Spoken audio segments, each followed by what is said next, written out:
Hey family,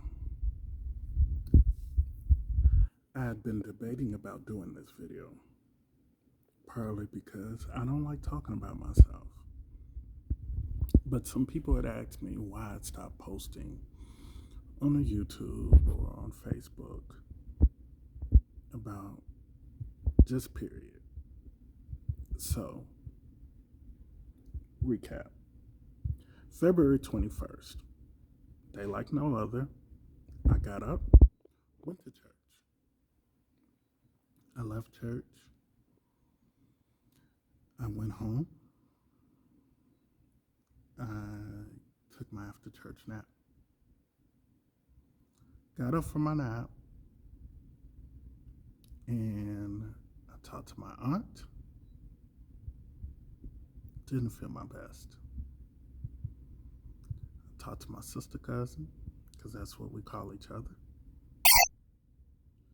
Um, and she asked me, was my roommate home? I told her no. She then proceeded to tell me, how soon can you get dressed? She took me to the ER after a three-way call to my primary care. I was in the hospital for a few days.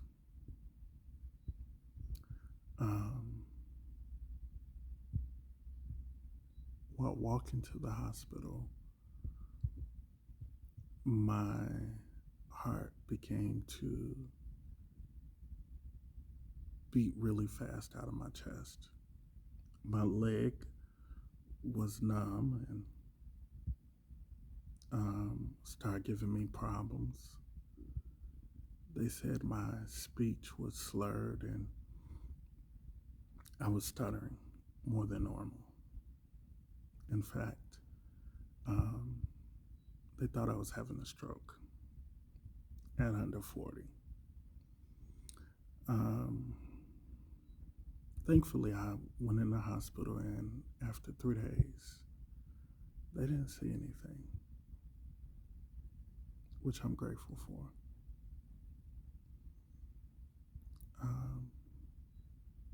But what I've noticed is some doctors, not all, but some, when they know that you have a diagnosis of depression and anxiety, they tend to say that your feelings or your illnesses, when they can't explain anything, are all based on anxiety and depression. My rebuttal to them was, I've not felt so good in my life in probably in over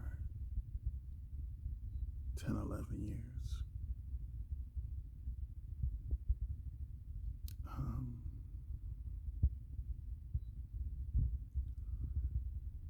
I've learned a couple of lessons. Lesson number one, you have to fight. Sometimes in life, you have to fight for what is going on with you. You have to fight harder. You got to fight harder and stronger than anyone else for your freedom. Lesson number two, your family and friends really love you. Even when it don't feel like it, they love you. And they care about you. And they got your back. Lesson number three, if you don't love you, nobody else will. If you don't fight for you, nobody else will. If you don't embrace you, nobody else will. What do you do to fight? Peace and love. Peace and blessings.